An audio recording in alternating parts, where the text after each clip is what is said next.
The laugh came out wrong. It wasn't joy. It wasn't disrespect. It was the sound a person makes when the floor under their life changes shape. When a price tag appears on the only car that carries their mother to a 12-hour shift.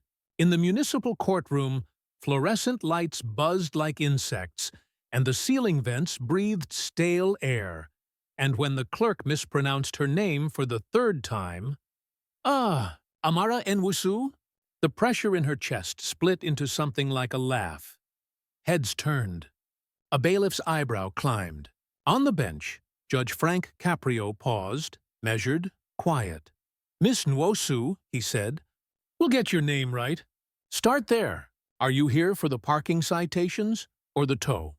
"The tow," Amara said, and pressed the bus pass in her pocket like a relic, like the last warm thing in winter. Outside, rain pinned the world to the window glass. Inside, a man in a navy suit from Lyon Recovery, Victor, watched with an absent smile, the kind a shark pretends is mercy. The judge looked down at the case file. A tow from a hospital service lane at 03:12 a.m. marked no parking. "You say the signage was changed after?" Amara swallowed, then nodded. She had walked the lane at dawn, recorded the sound of a man on a radio saying, "Just pull 'em. Signage orders in the system." She had tucked the audio onto a thumb drive next to pictures of last year's prom.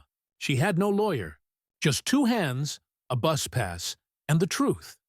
"I understand," Judge Caprio said softly, "but I also understand policy."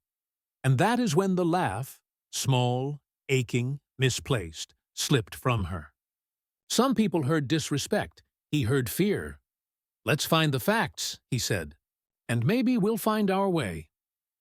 The camera in the back, the courtroom always had one now, blinked its red eye. Providence had learned to watch itself. But watching is not the same as remembering. Some truths require a person who refuses to forget.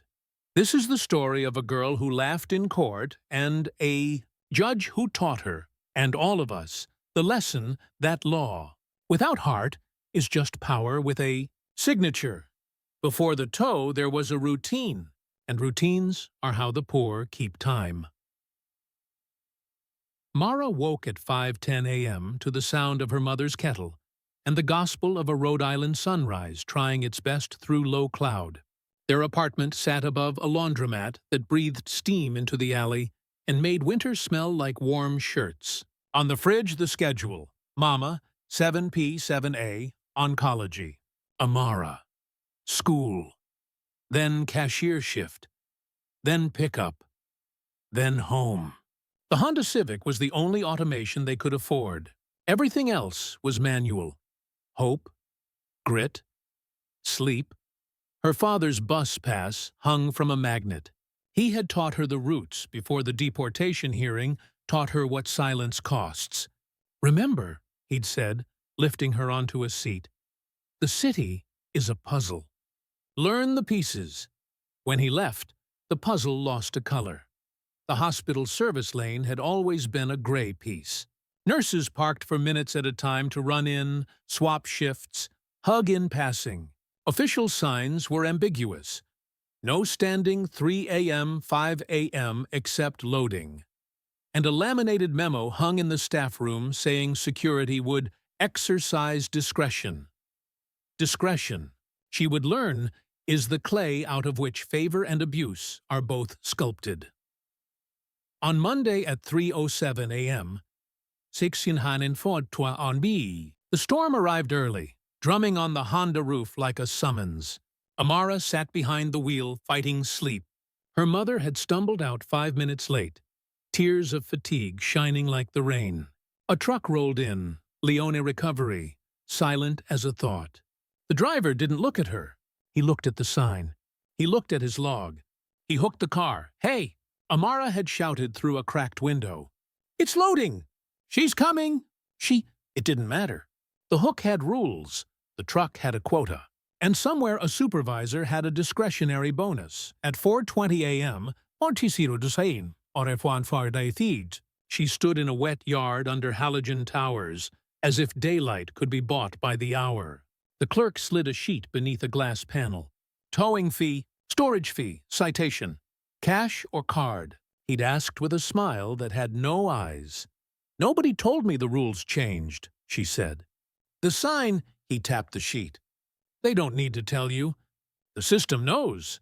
By noon, 3 more citations arrived in the mail, all timed within weeks, all from the same block. Darius Peña, the reporter, would later call it a harvesting zone. He wrote that phrase in a spiral-bound notebook, then drew a small cartoon of a net Mama said to let it go. Amara couldn't. She had watched too many things get taken. A father, a Sunday, a semester's savings, and learned what happens when you treat theft as weather. It keeps raining, so she went back to the lane with her father's bus pass and her phone. She filmed the sign. No standing 3 a.m., 5 a.m., except loading. She filmed the new sticker slapped aside. Tow zone, hospital security directive. The sticker's corners still curled like a recent lie. She walked to the guard shack and asked politely, "Who ordered the change?" A man on a radio spoke in code and told her to move along. The radio did not know that phones can hear. At home, she played the audio in the quiet kitchen. Just pull 'em. Signage orders in the system. We'll backfill paperwork. That was the inciting incident nobody expected. Not the tow, but a sentence that turned discretion into a trap. Her hand shook. She laughed. A small, ridiculous sound, because if she did not laugh, she would scream. And waking Mama before a night shift felt like a crime of its own. She loaded the file to a thumb drive and slept 2 hours. And the next morning, she walked into a courtroom that felt like a refrigerator humming with rules. The clerk called cases like weather, drizzle of fines, gust of excuses, fog of confusion. Some people wore their Sunday. Some wore the week they had survived. The bench light above Judge Caprio's head seemed cooler today. Rain gray, as if the courthouse lights obeyed the sky. Amara's case file was thin, which is to say, it was heavy with implication. Tow plus 3 associated citations. She had typed a statement. Signage ambiguous, tow predatory, nurse on deadline, student witness. She folded it carefully the way people fold prayers and slid it over when her name was called. But the first thing that happened was her laugh. A nervous misfire that sounded like mockery to anyone who has never been 17 and terrified and tired. Judge Caprio did not smile. He waited for the room to finish deciding who she was. Then he reset the clock with his voice. "Miss Nwosu," he said, "tell me what happened in your own words." "Start before the tow," she spoke. The courtroom learned about the hospital, the overnights, the sign, the sticker. She mentioned the radio. She did not mention the recording yet. Some truths need the right air to be heard. Victor Leone sat with his legs crossed, hands folded like a sermon. He exuded confidence built from 1,000 small wins nobody remembers, the momentum of a company that measures its days in hooks and fees. When Amara described the sticker, his mouth twitched. "Your Honor," he said. "With respect, the signage is compliant with municipal code. Our drivers do not act without lawful authority. We have logs." "Bring them," the judge said. "We'll look." The bailiff carried a photocopy packet like a sacred text. Tow logs, times, plates, signatures that looked like tired weather patterns. One line read 03.12, Hospital Service Lane. A signature nobody could read followed by a supervisor's initials. VL. "Mr. Leone," the judge said. "Is that you?" Victor nodded gently, like a man agreeing that gravity exists. "Miss Nwosu," the judge said, "do you dispute the time?" "No," she said. "I dispute the order." The judge's eyes, kind under their weight, lifted from the page. "Do you have evidence of an improper order?" "Silence is a door. You can walk through and change the room, or you can stand and let the room change you." She reached into her backpack and placed the thumb drive on the clerk's ledge. "I do," she said. "I recorded the guard's radio. It says, just pull them. Signage orders in the system. We'll backfill paperwork. I was there. That's my voice you'll hear, asking who ordered it. I have the timestamp." A sound went through the courtroom that was not speech. It was the sound of people remembering something older than law. Truth. Victor's smile thinned. "Your Honor, that's inadmissible." She recorded without consent on, "This is a municipal hearing," the judge said. "We are not blind to reality. We'll hear it for context. If it bears on credibility, we'll weigh it." He looked at Amara. "This is your evidence?" "Yes, Your Honor." "Then we will listen." The clerk plugged in the drive. Rain ticked at the windows like eager fingers. The courtroom speakers spat static, and then a frequency found itself. Radio. "Copy. Pull 'em. Signage orders in the system. We'll backfill paperwork," Amara's voice, small but steady. "Who ordered it?" "Radio. Security directive from hospital admin liaison. Tell him to call Leon for release. All by the book." In the gallery, a nurse shifted and muttered, "We don't have an admin liaison at that hour." The judge glanced at Victor. "Mr. Leon?" Victor cleared his throat. "Your Honor, security liaisons rotate. Procedures are complex. Our drivers follow posted signs." "Posted when?" the judge asked softly. The question was a pin in a ballooned narrative. The air changed. Amara unclenched a little. Victor's lawyer. She noticed him for the first time. A man with a briefcase like a brick. Whispered without making a sound. "The way trained lips can. Mr. Leon," the judge continued, "I'll need the city authorization for any signage change to that lane in the week prior to this tow. And I'll need the name of the security liaison who issued the directive. If your logs are accurate, we'll see it." The bench light seemed a shade warmer, as if curiosity glows in rooms where power had been cold. Case continued to the afternoon. Victor stepped into the hall and made a call that smelled like smoke but left no ash. Amara sat on a bench and didn't laugh once. Courage is not a switch. It's a dial you turn with your shaking hand. At lunch, school texts swarmed her phone with neon sympathy. "You good? Girl WTF. Don't fight a company. They never lose." She turned the screen face down and stared at the thumb drive as if it were a living thing that might bite. What if I'm wrong? The thought was rain that wouldn't stop. What if the guard was bluffing? What if the judge thinks I'm dramatic? What if Mama loses the car, and the shift, and the rent, and the little life we built with receipts and coupons and carefulness? She remembered her father the day the immigration judge said no.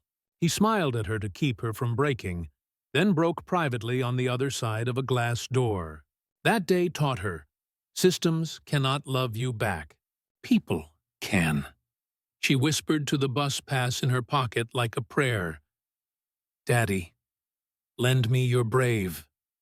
The laminate was warm from her body. The court's hallway hummed with vending machines and small heartbreaks. Judge Caprio walked past at a human pace, not the float of a distant robed figure, but the step of a man with a mind like a ledger and a heart like a balcony that looks out over everyone, not down. He paused as he passed. "We'll get to the truth," he said, and kept walking. The words were neutral, but the tone had a softness that said, "Do not let fear write your statement." Back in the courtroom, the afternoon docket bloomed. A man cried about a boot. A woman pleaded about a school zone camera. The law tried to be equal. Life refused. Amara waited, as if waiting is an occupation. Inside, the conflict wrote itself in chalk she could erase only by speaking. If I stay quiet, I lose myself.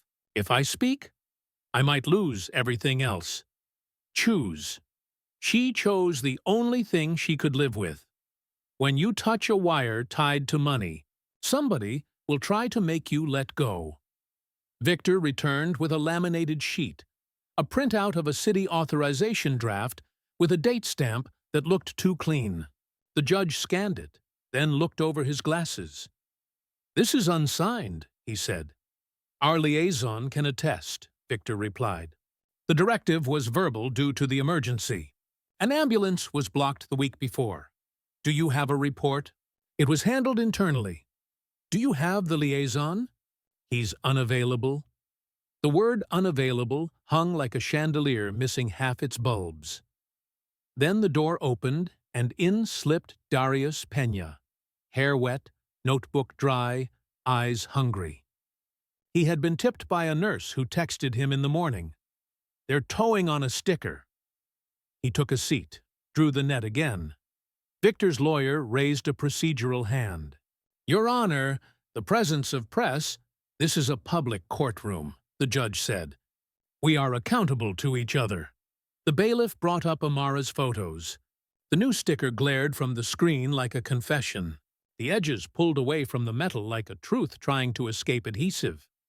"Mr. Leone," the judge said, "who printed this?" Victor's jaw tightened. "That is hospital security sticker." The judge turned to Amara. "Miss Nwosu, did you feel threatened when the tow occurred?" She thought of the hook's tongue licking the bumper, of the clerk's eyes with no pupils, of the way the driver never said her name because he never asked. "I felt invisible," she said. "Thank you," the judge replied. "The court sees you." Victor's phone buzzed. He glanced down. A text from a supervisor. "Reporter in room. Careful." He looked up and smiled a smile that asked the room to trust a man used to being trusted. "Your Honor, we can resolve this privately," he said. "As a courtesy, we'll waive fees for this one case. No need to set precedent that complicates emergency protocol." The judge folded his hands. "We do not barter with precedent. We learn from it." Outside, thunder rolled like a slow thought. Truth often arrives without costume. It walks in wearing the same wet shoes as everyone else. A hospital nurse in blue scrubs stood. She held a paper coffee cup like a shield. "Your Honor, I work the 7P7A. We don't have a security liaison on site at 3 a.m. We have 2 guards. We text the on-call administrator for genuine emergencies. Nobody authorized a tow zone sticker. We saw those go up last week and thought it was odd." "Your name?" the judge asked. "Marisol Ruiz." "Thank you, Ms. Ruiz.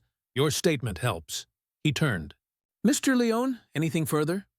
Victor hesitated the way men do when a plan of fog meets a light. "We acted on good faith information," he said. "If a guard exceeded authority, that is not on us." Amara's laugh returned. Softer this time, more like a cough. She stifled it with her fist. The judge noticed, then looked down at the logs again. He circled the 0312 line. "Mr. Leone," he said, "who made this signature?" Victor glanced at the swirl. "Our driver. Have him testify. He's between shifts. We'll call." The bailiff dialed from the bench phone, speaker on. It rang through rain. A man answered, voice washed in road noise. "Sir," the judge said, "please state your name and whether you authorize the tow at 0312 from the hospital service lane." "Name's Kyle," the voice said. "Yeah, we towed. I had a directive printed in the truck. Sticker and all." "Who gave you that directive?" "Dispatch said hospital. Said just pull, we'll backfill." "Did you sign this line?" "Yeah." "Is this your supervisor's initial?" "Yeah, VL." The judge looked at Victor. "Backfill with what?" Victor inhaled. "We receive formal confirmations after emergency actions. It's routine." The judge's gaze softened and, somehow, hardened. "Routine is where rot hides," he exhaled. "Here is the revelation. Authority must be traceable. If it evaporates in air, it wasn't authority. It was convenience. And convenience is not law." Darius wrote it down word for word, then underlined traceable. The room warmed, imperceptibly. Like a sunrise test run, Judge Caprio turned to Amara. "You brought evidence with backbone. You showed us the difference between a sign and a sticker, between a process and a shortcut." Amara's shoulders dropped a fraction. She looked at Victor and did not look away. "I want to show you something else," she said, surprising herself. She pulled from her bag a small envelope. Printouts of the lane over 4 mornings. Day 1, no sticker. Day 2, sticker appears. Day 3, sticker peeled. Day 4, sticker replaced. The timestamps kissed the corner of each photo like a notarization. "We all see it now," the judge said. "An evolving fiction," the gallery murmured. A tow yard clerk in the back shifted uncomfortably, as if the chairs had grown teeth. "Miss Nwosu," the judge said, "what do you want from this court?" She could have said, "My money back," or "My car released," or "My life back." But systems count what fits receipts. People count what fits hearts. "I want it to stop," she said. "Not just for us. For anybody who has to choose between a shift and a citation that's not real." The judge nodded, and the warmth in the bench light found his voice. "Then we'll do more than reverse a fee." He faced Victor. "I am ordering an immediate stay on all tows from that lane, pending verified authorization of signage changes. I am referring this matter to the city solicitor and the hospital board for audit. Furthermore, in this case, all fees are vacated. Miss Nwosu will receive reimbursement. And Mr. Leone, your firm will provide the court a list of all tows from that lane in the last 60 days. Thunder did not roll this time. Applause did. Soft, quick, guilty, like people remembering they are in a courtroom, and hope has volume limits. Victor's lawyer leaned in, whispering a map that led nowhere. Victor straightened his tie as if control could be tailored. Darius capped his pen.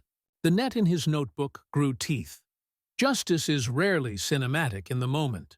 It's a stack of papers, a phone call, a form with a box finally checked. Yes, but some afternoons remember how to swell.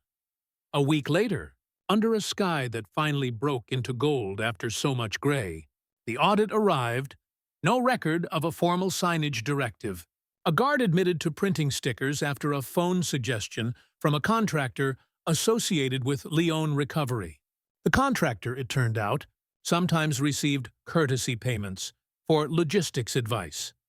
The city solicitor's memo used careful words that meant what they needed to.